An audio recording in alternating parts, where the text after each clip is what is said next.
still have a few folks on the way in from the looks of things, but we'll go ahead and start the conversation so that we can be diligent to get you guys out of here on time today. We really appreciate you joining us. I'm excited about this conversation.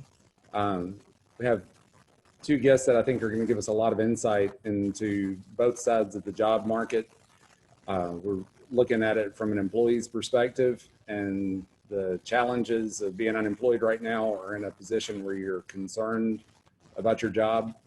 And it's difficult to look for a job when unemployment is so high and there's so much turmoil. We also will look at it from the employer's perspective. How can employers that need to hire identify the very best talent that's available on the market when there is so much more talent on the market than we are accustomed to? So with us today, we have Jim Malloy from Spectrum Reach, who is their senior recruiter and helps find talent for Spectrum across the country. And we have David Hicks, who's a recruiter that places in a variety of positions, including marketing positions at all levels. And somebody has a lot of experience with marketing jobs here in Birmingham specifically. So I will let you guys introduce yourself. Jim, if you'd like to share a little more about what you do on a day-to-day basis and your perception of the job market. Sure, happy to. Thanks. So I oversee recruiting for Spectrum Reach, which is the advertising sales division of Charter Communications. We're about a 2,800 person organization scattered across, give or take 39, 40 states. I lead a team of recruiters who fill all the jobs for this division, and I personally handle a lot of different jobs, but primarily the vice president level plus type roles within the company. What I'm seeing out there is really interesting. Obviously, these are unprecedented times, but I'm seeing very different job markets depending on the location. At least feedback that I'm hearing from my team. I'm in an outskirt of New York City and Long Island, and New York is completely different, I think, from anywhere else in the country. We're still filling jobs in New York City. We just filled another one this week. We're seeing much more normal activity, though, across the rest of the country. And one of the things Jamie and I were talking about yesterday was that we've actually seen the time to fill the jobs drop on average by about 10 days over the last month. So, jobs are getting filled faster. That could be for a number of reasons. Nonetheless, hiring managers want to get it filled before they potentially lose it, even though I don't think that's going to happen anytime soon. But that's what we're seeing across the organization right now. Thank you. Thanks, Jim. David, I'd love to hear more about who you are and what you're seeing. Sure. Thanks, Jamie. So I work for Analyst International Corporation. AIC is one of the founding companies of the whole staffing and recruiting industry back in the 50s. I've been with the company my whole 20-year career. I run the Alabama operations for the company, basically managing territory from Nashville down to Mobile, heading up and leading both sales and recruiting for the AIC division in that territory. What I'm seeing, and my view is more from an agency perspective across multiple industries and clients, and from that perspective. And what I've seen is primarily an industry shift, Jamie, like we talked about yesterday. There are some companies, some industries that got hit very hard with the COVID-19, and they had to shut down, and some did furloughs, some did full layoffs, unfortunately, and then other industries, namely healthcare, banking, insurance, things along those lines that have been business as usual, although working from home mostly, obviously, but even ramping up in some situations. And I anticipate, and I'm even hearing here in Alabama that companies are going to open back up in the next week or two, and things are going to get back to semi-normal business as usual. It'll be interesting to see how much work from home is available and is executed going forward, even though the offices are open. But I anticipate things slowly creeping back up across all industries. in the next month or two, but there are some industries that are still full bore. Yeah. Thank you so much. I think today provides a really unique opportunity for people that are looking for a job to hear about job searches from an employer's perspective. So I'd really like us to start with where you guys find talent. So when somebody tasks you with placing for a marketing job, where is it that you go? How do you initiate a search to hire somebody into a marketing position? And I love that people that may be either looking for a job right now or are concerned that they will be looking for a job at some point will have the opportunity to hear this from the employer's side, since they're used to looking at it from the employee's side. But Jim, I'll let you lead us all. Sure, happy to. So, really the first place that we go, and even during a normal market, we fill almost half of our positions through our employer referral program. And so networking would be my advice to everybody. You'd be amazed at who you know out there. And the earlier you can get into the mix about certain roles, the better the chance is that you'll get those opportunities. The other place that, if I was advising somebody looking for a job and you see a job posted at a company, I would definitely suggest you applying to the job, but I would also see who you may know or who you know who knows somebody in that company, and try and get your resume into somebody's hands so that they can pass it along to whoever the hiring manager is. They would be the areas that I'd advise people to do that. Outside of that, my team fills, we post the jobs. We don't get a lot of hires out of job postings. My team does a lot of direct sourcing on LinkedIn. So this is a good time to refresh what your LinkedIn profile looks like. Make sure it clearly states what your role is or have been, what your key accomplishments have been. And again, see who you know in the marketplace that you may want to connect with on your LinkedIn network. That's great. Just out of curiosity, when people see jobs posted, I know that a lot of times they feel that they're not qualified for them. For example, if you look at my LinkedIn profile, I do not have a degree in marketing, even though that's my career. What are your thoughts as far as the specific qualifications in a job posting when people ask for a degree, or whether it would be a good match or not? That's a great question. Some companies are sticklers on degrees. I've seen a definite shift over the years away from it. Just look at Google.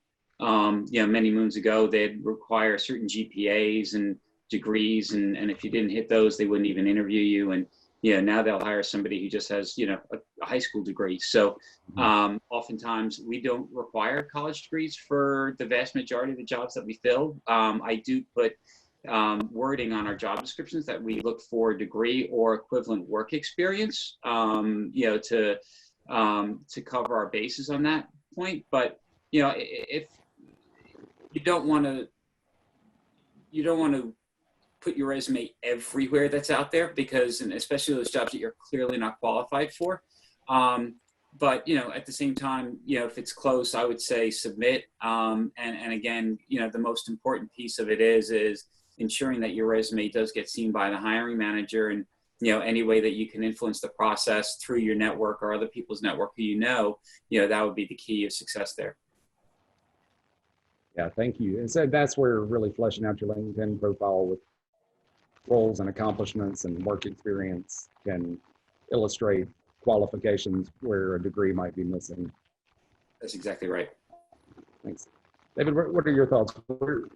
When you're starting a search, where do you start? Jamie, you're freezing up a little bit. But I remember the sorry. David, yeah.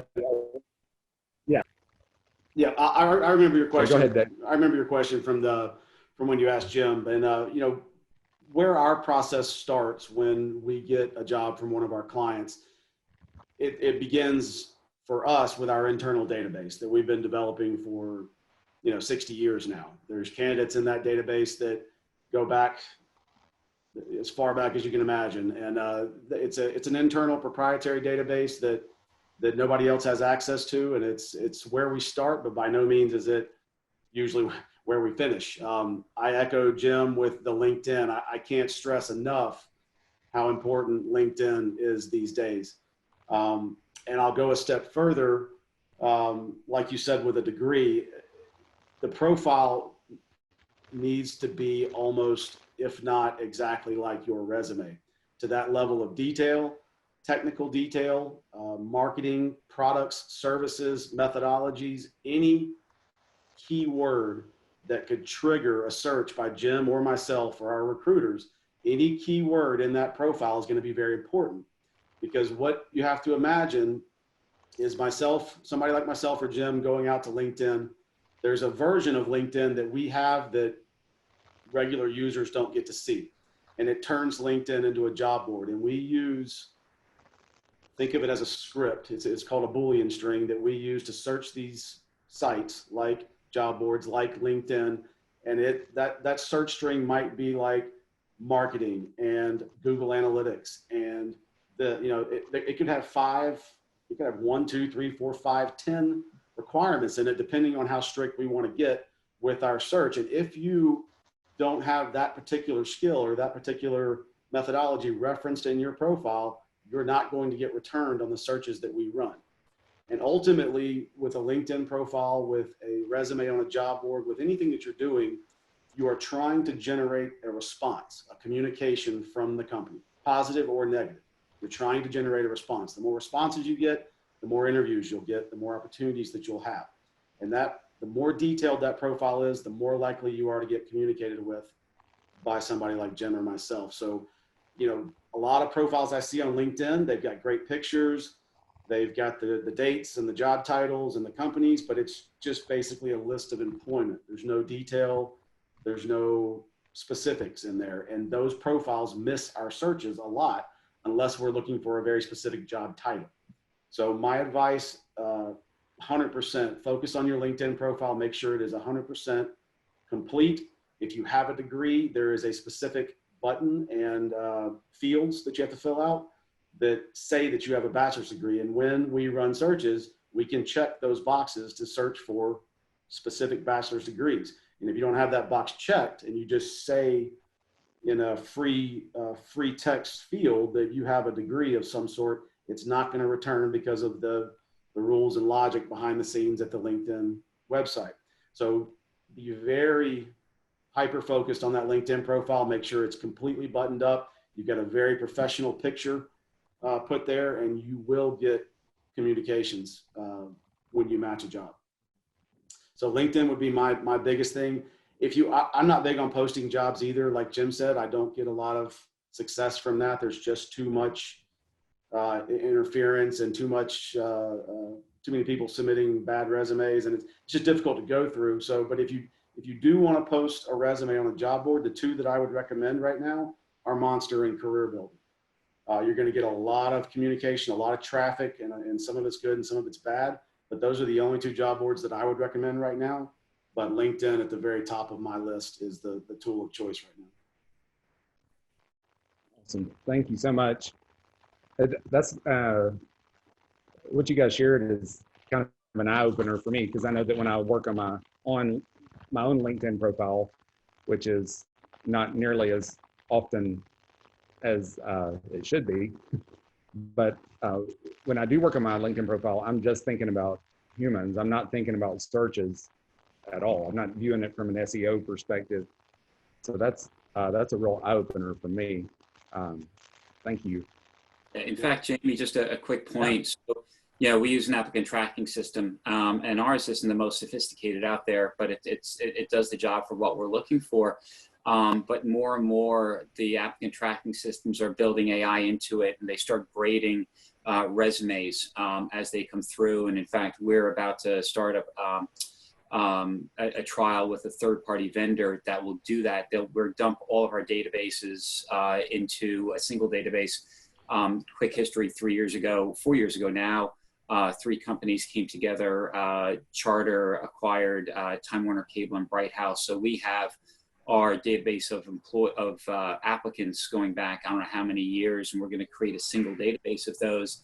And there's going to be a tool that we can search every single resume that's in there, and it'll pop up each resume based on a grading system using just what David mentioned, a grading system based on how closely this resume matches the job posting that you're looking for. So making sure that your resumes and your LinkedIn postings are, search engine optimized is the best way of describing it. It is the way of the future.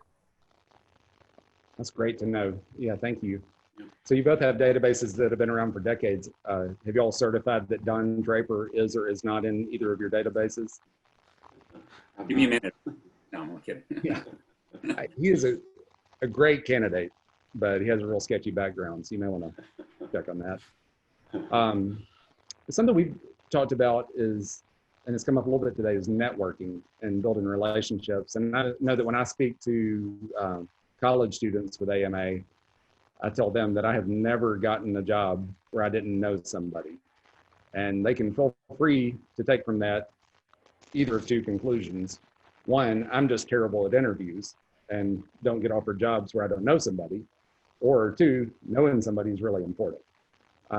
So to talk about the role of relationship building and networking in finding a job. David, I'll let you go first. Yeah, you're 100% right about that. But I've only had 2 jobs in my career, and I got both of them because of somebody that I knew. Both of them, hands down. It wasn't, the interview almost didn't even really matter. It was more of a meet and greet. So you're 100% right there. And there are tons of networking events and opportunities that you just have to go out and Google, marketing events, however you want to search for it. But there's no shortage of them. And I know, especially for college graduates or, really for everybody, networking events are intimidating. You don't know anybody. If you have a wingman, somebody you can take, a colleague or a friend that's in marketing, obviously that helps, ease the tension. But you have to understand that at those events, everybody is there to do exactly what you are doing.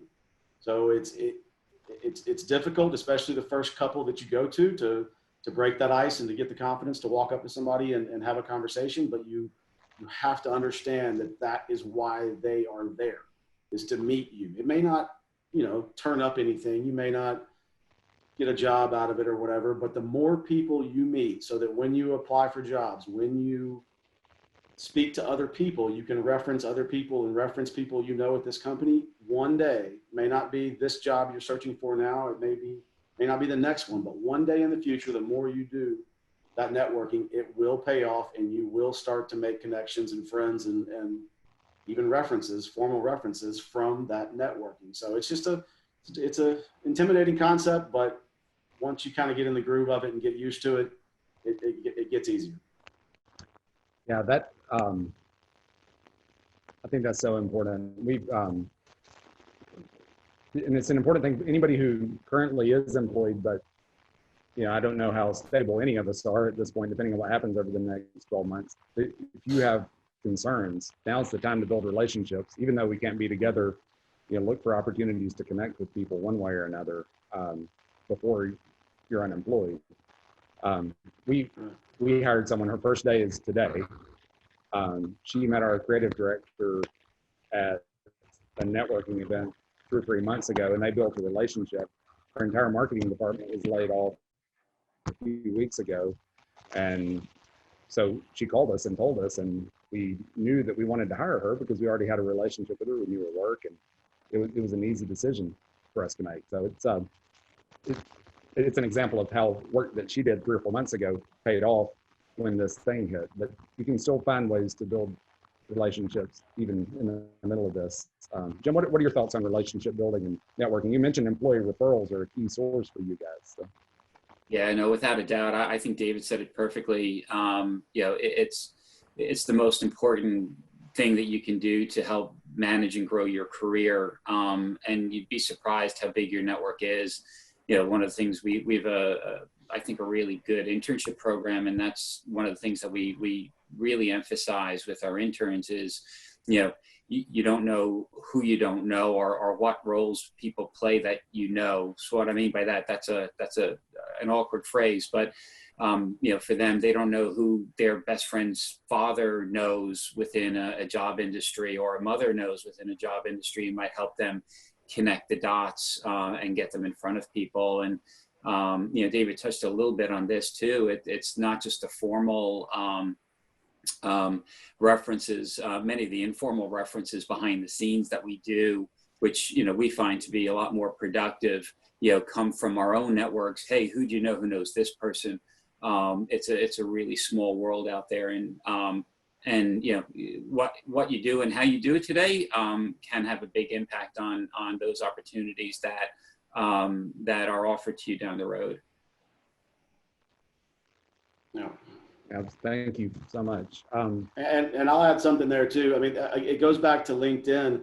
LinkedIn is again a great tool for tracking and keeping track. I won't say tracking, but keeping track of former colleagues, friends, and all of that, especially people who are in your industry. Because if you connect with people on LinkedIn, their movements and their activities start to show up on your feed.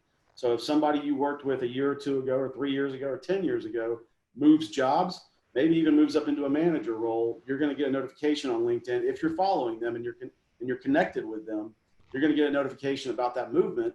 And if you're looking for a job, you can say, hey, you know, Bob, I see you moved over to XYZ company. You know, I'd love to talk to you about that. And you can keep communication with them. And if they have a good impression of you from the time they worked with you before, then they're going to be thinking about you for positions in their organization. So it does all of this for you. All you have to do is connect with them. And then all of this information and this feed, this activity just starts showing up in your profile, because we all sit there and scroll, you know, on LinkedIn and Facebook and all that. So why not be scrolling through a LinkedIn feed that's showing you where people are that you know? So again, LinkedIn is, you know, very, very, very important. Well, and you know, what's the worst thing that could happen? Even if you're very happy in a stable job, it never hurts to walk into a boss with an email that you received from a recruiter and say, oh, yep, they're beating down the doors, you know? That yep, gives you a little bit of a negotiating position, even if you want to stay put. exactly. Not recommending that to any of the folks that work with us, by the way. Just kidding.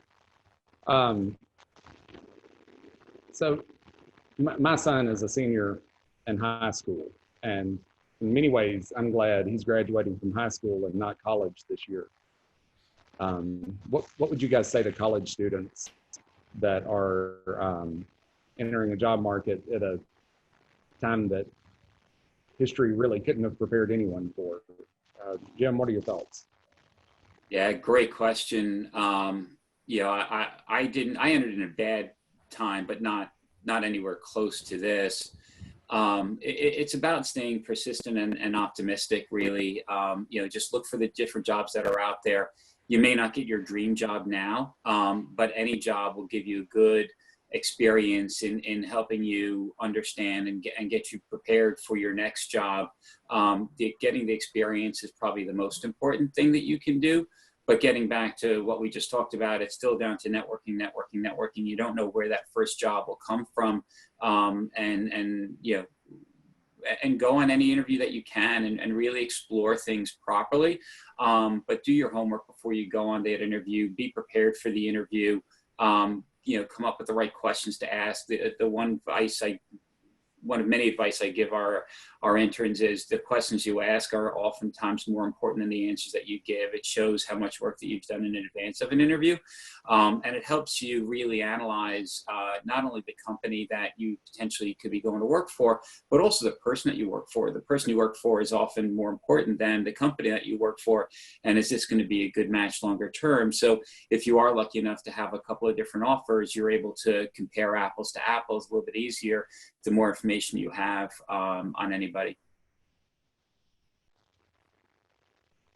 Excellent. Thank you, David. David, what's your advice to college students. David, I think you're muted. Right. Yep, sorry about that.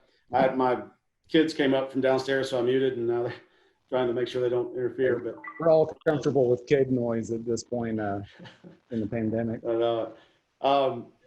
I remember when college graduates were coming out back in 2008 during that financial crisis back then. That was tough. That was a tough time to be searching for a job. But over the last 10 years, I've noticed a big shift in companies seeking out and hiring college graduates, in some cases even over people with lots of experience.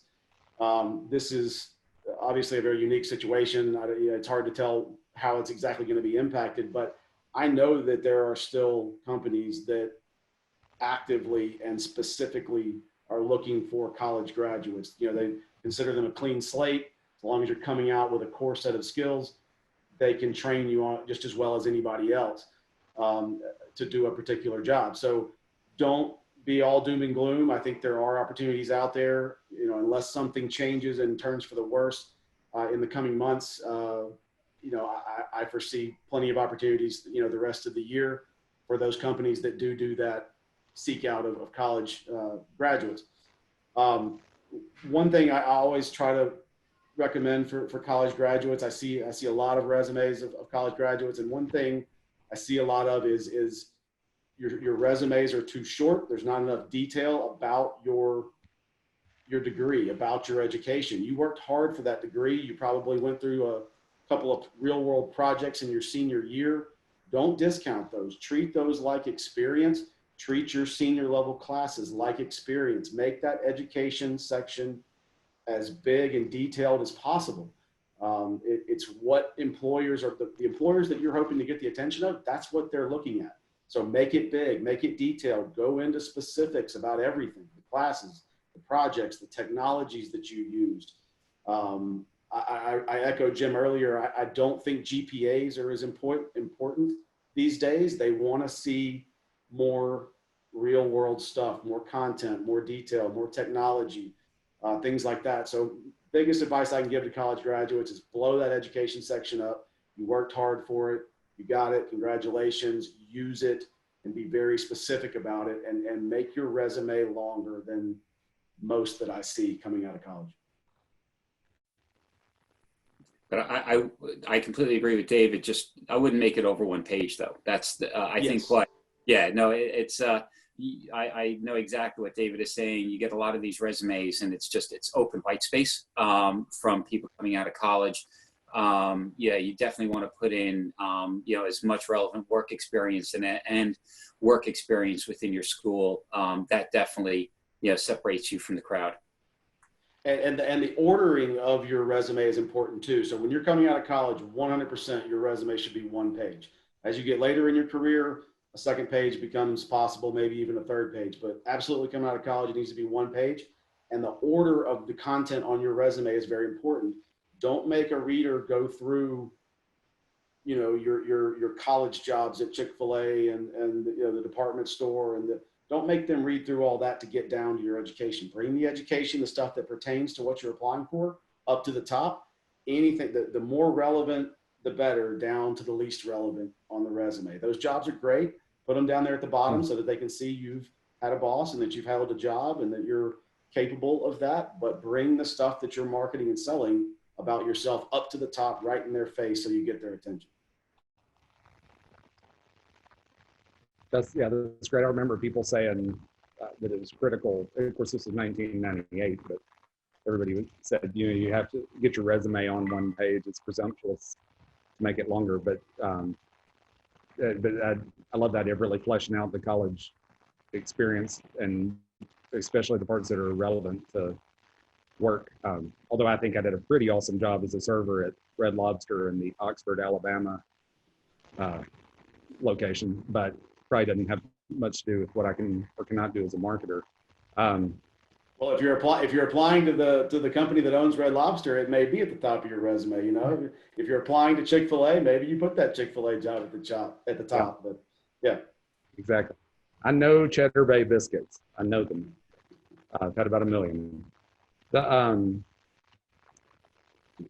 So one thought I had, I encourage people to make a really defined job search before they're in a conversation with somebody that's hiring. Like, know what it is that they want to do, what they enjoy. Even though we know, especially for college graduates, it's going to change. When you get out and work and you get some experience, you learn so much about yourself and the kinds of things you like and the kinds of things you don't like. So it can definitely change, but it seems like a mistake to try to tailor yourself to be the perfect fit for every job without really being true to what you want to do in the long term. So I was thinking about different kinds of jobs that people take right now. So maybe a marketing job in their sweet spot is not available. So another job in an office or some other kind of position, or even, a more college type job to bridge the gap while they're looking. What are your thoughts on jobs outside of their core area of expertise while they're riding this thing out? You want me to go? Yeah, David, thanks. So it depends on the situation, but the short answer is it's really going to go to who you know at that point, because you have to imagine in Jim's world, if you're applying for a job specifically at Spectrum, and really with any company, but I mean, when you're applying for a job, you have to picture the other side of it with either Jim or myself looking at the application. There are applications coming in, lots of them, from people who have the exact skill set that is being required for the job. So if you're submitting a resume for an office assistant and you have 2 or 3 years of marketing experience, but you've never been an office administrator or administrative assistant or anything like that, you have to imagine what the manager or their HR person is looking at and seeing on that resume and what their response is going to be. Is it, sure, you can probably do the job very easily, but they have 5 other resumes that are office administrators and administrative assistants. So are they really going to interview a 6th person? So it really comes down to who you know at that point, and can you get somebody to give you an opportunity at something you necessarily haven't had a chance to do yet. That's a very tricky thing to do. If you've gotten up into the world, you're making a certain amount of money, and then you want to try something different, but you have no experience in that, it's usually going to require a significant pay cut and step back. But there are situations where that may make sense, and that may be something that people want to entertain and want to do. But just know that it's not an easy thing to do. Usually comes down to who you know, in my opinion, and who will give you an opportunity. But it comes with pitfalls and advantages in certain cases. Yeah, it's you bring out some great points, and I'll answer it more from the entry level standpoint. It's a catch-22. If what you want to get a job that can bridge the gap and can take advantage of your skills, even if it's not your dream job. There's a lot of reasons why, but if you have a job, it's a lot easier to get another job than if you don't have a job. Not only the fact that, what have you been doing since May and you're next February, and you're like, well, I've been looking for a job, or, I went to this job, great opportunity, I thought it was, but it's not really leveraging the skills that I was looking for. And I'm ready to take my, the skills that I learned during my internships in my college, onto the next level. And it's just, they don't have that opportunity here. And I've spoken to my boss, and it just doesn't seem like it's going to be able to happen. So that kind of helps them get to where they want to go when there isn't something out there. And, oh, by the way, it's nice to get a paycheck to help, pay for some of those college loans too. So I do think that, if you can find a job that meets at least a good portion of your wants, and you think you're going to be, pretty happy doing the job, and that your dream job might be less possible today than it would have been if you graduated a year ago. But go in eyes wide open. That would be the advice that I would give somebody, who's graduating today.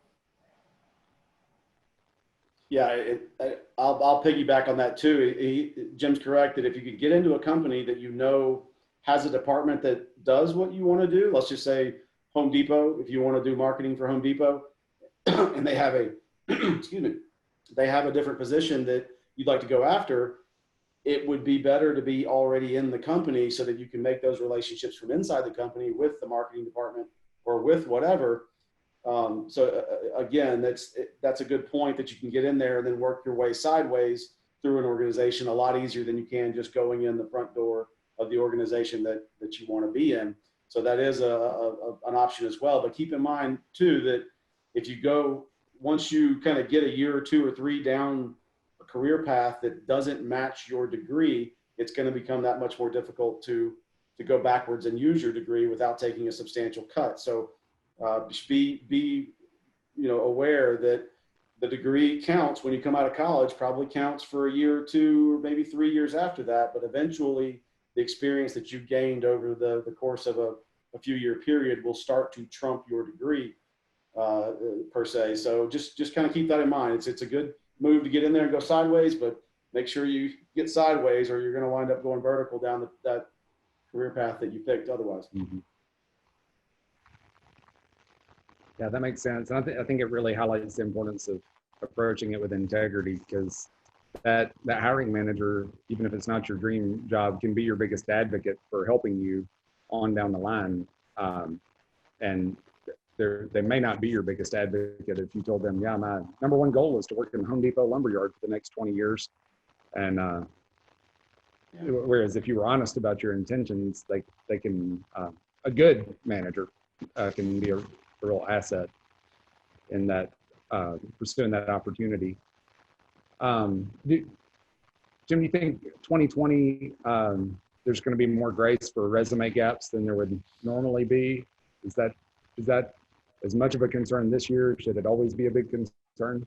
Yeah, I think this is a grace year for sure. When you go back to, I'm trying to remember, like 07, 08, the 07s, there wasn't that much grace for. There was enough people in the job market, and rightfully or wrongfully, the first group that were laid off were kind of put into a bucket of companies generally eliminate the worst performers first, and they hold on to the better performers as long as you can. And again, there's exceptions to every rule. That's where the networking piece comes in.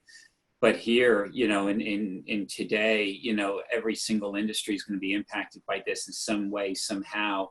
I've heard, I don't know how many different stories of people who are really good who don't have jobs right now, just because, companies literally closed, or, and they're in biz development and there is no business to develop right now. So they're just holding on to their core clients. So they're either getting furloughed or moved into a consulting role. So yeah, for sure, I think there's going to be some forgiveness on gaps right now. Thank you so much. So you talked a little bit about getting found, so that front end of the process of getting a job. Jim, what are the stages that we should think about independently? So getting found, turning that connection into an interview, and then turning an interview into a job. What needs to be on an applicant's mind at each point? Yeah, no, it's a great question, and it's a complex one, because there's a lot of different parts of it along the way to make sure that you stand out from the crowd. I talked a little bit about it earlier. You see a job out there, who do you know that works for a company that can get your name in there? But let's say you get an interview and you do some homework on whoever's interviewing you, whether it be the recruiter, to see if there's a connection that you can make with the recruiter, the hiring manager, who do you know that knows that hiring manager? I'd like to say every hiring manager is fantastic, but there's a lot that aren't, right? And you may not want to work for all of them based on their style. So what can you find out about them? But again, by doing your homework on them, you may be able to come up with some great questions and again, build relationship blocks with them. You might have gone to the same high school or same college, or belong to the same organization, that might be able to help you build that bond along the way. Again, what I told the interns really lies through to everybody at any level. The questions you ask are oftentimes more important than the answers that you give. So really do your homework to find out about, what the roles and responsibilities about the job are, how the company's performing, through this, situation that we're in right now, what the future growth potentials are, et cetera, et cetera. And then after you have the interview, it's a lost art. the thank you note. It can be, really simple. It doesn't have to be written in a letter anymore, but, I know I get excited whenever I get a letter. That's oftentimes a tip to get in the front door. If you put your resume in an envelope and mail it to somebody, I open every piece of mail I get because it's about one a month. But definitively write a thank you note, and it should be personalized. It should contain something about the interview that you were in and a conversation that you talked about that shows that you listen and that, and rinse repeat, right? So as the interview process goes along, be prepared to ask everybody that you meet with some questions. That there's nothing more irritating to a person who's taking time out of their day. So do you have any questions? No, everybody's already answered them all. Great. Person has a big say in whether you have a chance at getting this job or not. And again, the thank you notes to everybody along the way, and even if you're not the person chosen, just stay on good terms with that company, because you never know if one of those people, A, needs another job to be filled next week, or B, gets hired into a new company. They'll remember the really good candidates. And getting back into systems wise, a lot of companies have CRM tools, not just for Salesforce, but also for recruiting organizations. And, we like to put notes into the system. We're rolling one out for us. And we're going to put notes into the system of those people who come in a close second or a close third that we thought were really good, that we may want to take into consideration going forward. Right.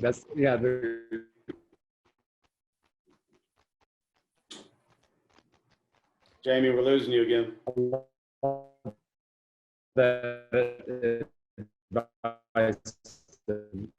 Asking questions.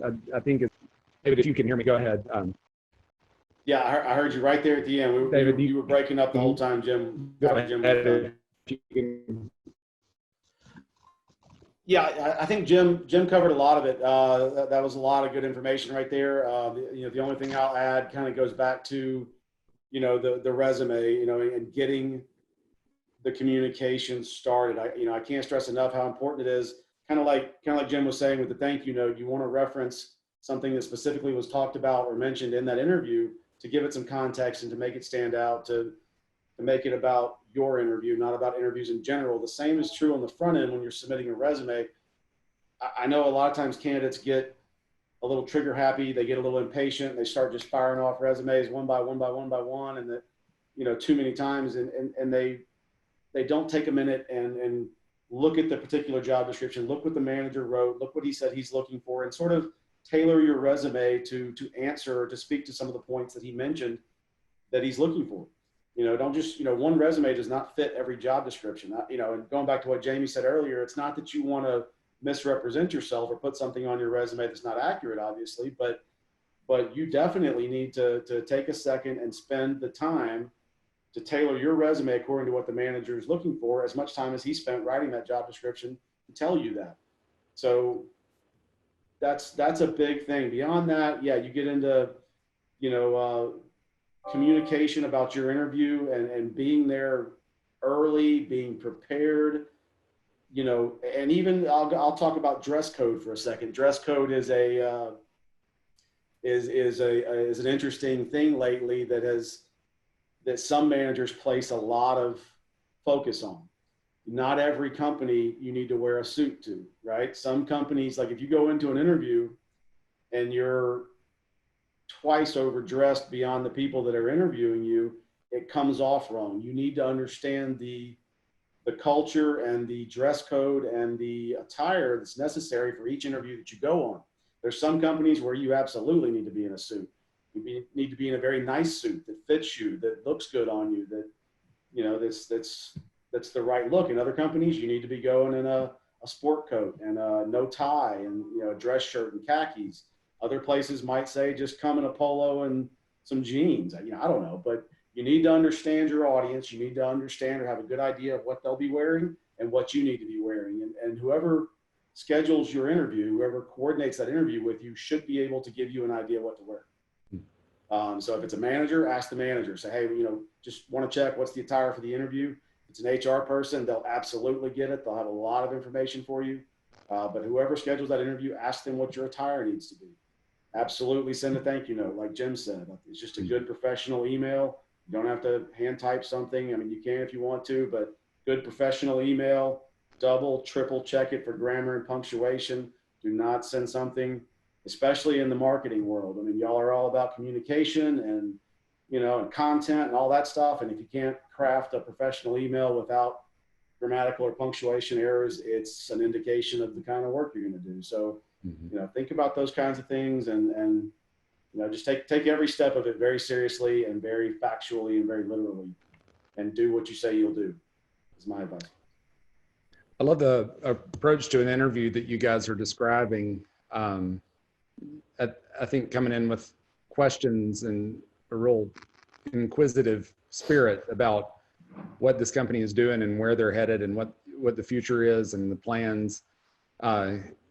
It gives an interviewer an opportunity to show that they have a perspective without coming across as judgmental, because you don't want to be like, well, why are you doing it that way? And condescending, but you also don't want to be a piece of tofu that has no character on your own. And questions are a great way to spur that, to show that you have a perspective without coming across as judgmental. And to be clear on questions, guys, questions are not about salary. They're not about, what a Monday through, it's not about what your, is it a Monday through Friday, 8 to 5 jobs? When we say questions, we're talking about, what projects are you working? What specific projects are y'all working on right now in this group? What does a Monday through Friday look like for me in this job? I mean, when I come in for my first week or two, what am I going to be doing those first 2 weeks? What will I be doing in 3 months, 6 months, 12 months? Those are, open-ended questions that show interest in the role and the company. Ask where the company's headed. Questions that show interest in the organization and the position, not in yourself, not in how the position is going to impact you in your life and your wake up schedule and your vacation schedule and your compensation. Those are all questions about you that will come out in the end and will get addressed at the end. But in an interview, first couple of steps in an interview, it needs to be all about what you're going to do for that company, how you can contribute, how you can make them successful, and making sure that those things line up. So keep that in mind. Great, thank you. And we have an anonymous question that builds on some of these thoughts. Someone with a great resume and a lot of experience had capped out in their position, and they ended up being replaced by someone that was fresh out of college and a whole lot cheaper. And I know sometimes people in the agency world can sell companies on the idea of, pay the agency for the big money thinking and then hire low cost employees to execute on basic tasks. So for people that are more advanced in their career and more expensive, how can they, number one, keep their self-confidence up when there's those kinds of messages out there? Number two, pursue the money that their experience and their expertise justify without pricing themselves out of positions? Yeah, that's a great question, Jamie, and whoever asked it. A lot of it comes in how up to date those experienced folks are with the newest products that are coming out the door, right? So you think about today, our advanced advertising products. The landscape has changed so much in advertising over the last even 4 or 5 years, never mind, with the invention of the iPad about a decade ago. Our whole world has really transformed, and as we evolve, our competition has moved away from being the broadcasters to the FANGs of the world, and so those are the people who stay up to speed and even ahead of everybody else in terms of being a thought leader. Creates much more stability in their career and gives them a lot more opportunity with other companies than those who are maybe 6 months behind the times and always playing a little bit of catch up. So any way that whoever it is can be a thought leader about where, whatever industry that you're in, about where it's going, and just being prepared for that, would set yourself up for the most success, and support yourself, to avoid being cut in a job cut, but it happens, right? I worked in publishing for a number of years, and we went through the fat and through the muscle and through the bone, right? And they're still going through it. I'm seeing it from my friends that are still at the, I work for Time Inc., and that company's been sold into a lot of different ways, and even the people who have jobs are being asked to take huge pay cuts in those roles. And the people who are generally in those industries didn't ride the wave of the digital wave going forward, and many have, and many are in different roles in non-magazine industries. But the ones, and they are the ones who are probably the most successful in navigating it going forward. Yeah, I agree. I think obviously keeping your skills ahead of where they should be, that should be the first thing on your mind. But to echo what Jim said, there are companies out there that just think that way. That's their business model. They hire young college graduates. They probably have a certain bill rate for them, or a certain price they charge for them, and the cheaper they can get them, the more their profit margins increase. That's their business model. There will always be companies out there like that, and there will always be companies out there that value the very most senior people that they can find. So my advice is don't let that discourage you. I was glad to see that you found something with, very quickly within 3 or 4 weeks there. That's great to hear.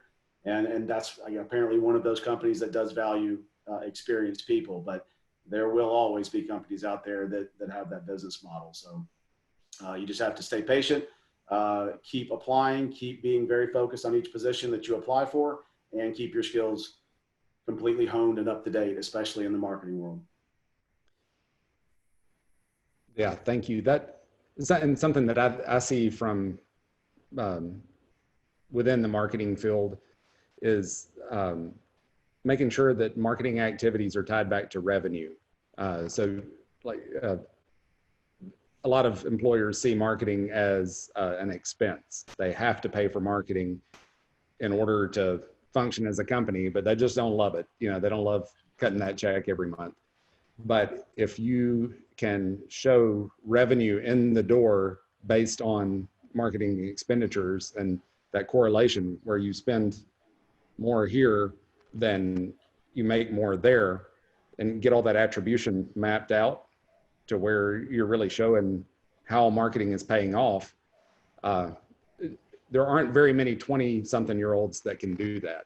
And it's something you really have to be established as a professional, understanding the business in order to get into that kind of role within a company where you're not just generating leads, you're generating revenue and tying that back to marketing expenditures.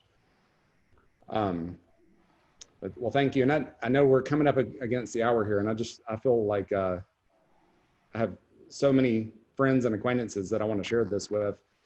And there's just so much valuable information here. And really quick before we go, I want to give a little plug to the American Marketing Association, which we're a professional organization of marketers. We are the Birmingham chapter. We usually do monthly luncheons and networking events and opportunities for people to connect and meet each other and develop as professionals and build relationships. We're not doing those right now. So we're doing weekly webinars to help marketers in Birmingham navigate everything that's going on right now. If there are any topics that you would love for us to cover, let us know. We have some exciting announcements coming tomorrow about the next couple of weeks once we confirm a couple of things, but let us know what topics you would like us to address. So in closing, I'd love to hear just a brief thought back on the employer side. When you look out at so many people in the job market and so many talented people, how do you weed down a huge applicant pool to a few really talented individuals if you're trying to hire a designer or a copywriter? Or how do you distill it down? Jim? Great question. You know, when you look at, I'm just going to go through the flow of an applicant, right? And when you look at one of my recruiters, you know, we post the job. Generally, the hiring manager, we ask them to put something out on LinkedIn along with, you know, team members that might get the message out there. So they'll start getting names coming in, and they'll start whittling down the list of names who they know and may not know, companies they respect, and those, you know, a number of candidates will bubble up to the top. And then, you know, going through when people apply to the applicant tracking system, you know, if we're getting a lot of applicants, we'll shut it down after a week. You know, we won't keep it open. And everything that we've just talked about, you know, having a clearly written resume that speaks directly to the job. And, you know, and even to, you know, when you look at the job description, what are the must-haves? What are the nice to haves, and what are the really nice to haves? As much of those nice to haves and really nice to haves are depicted in your resume, that will, you know, quickly get you up to the top. You know, a recruiter will take maybe a second to glance at a resume, and either it catches their attention or it doesn't, and then they move on to the next one. So, you know, that's why such a clearly written resume is so important. Mm. Thanks, Jim. Yeah. Yeah, that's where it kind of goes back to that the order of things on your resume. If you're making them kind of, I agree, but, you know, a second or two max, I've made up my mind if I like this resume, and it's right there at the top. If you're making me scroll down and search through the resume, I'm probably going to lose interest. And me being a manager, a recruiter, whatever, the reader of a resume needs to caught their attention very quickly, or they're going to move on. Big stack of resumes. So I echo that. That's the main thing. Awesome. Well, thank you so much. Again, I think this is provides real insight for people that need it right now. This is wonderful, and I appreciate you guys. Appreciate your time, and appreciate you sharing your expertise with us. Yeah, thanks, Jamie. Yeah, thanks so much. Everybody have a great week. Have a great week, and we will be back here next Wednesday at noon, and check out our website for more information. Thank you.